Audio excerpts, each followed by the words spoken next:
In this video, I show you how to fix SPlayer download failed or SPlayer not working problem.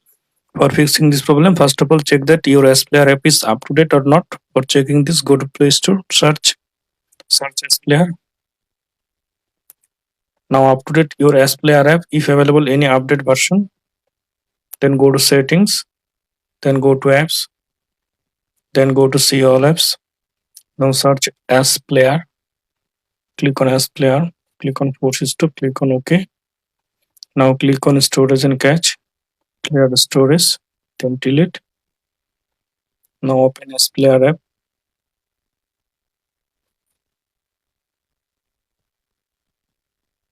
Now I hope that this method fix SPlayer not working problem or SPlayer download failed problem. Thanks for watching. Don't forget to subscribe.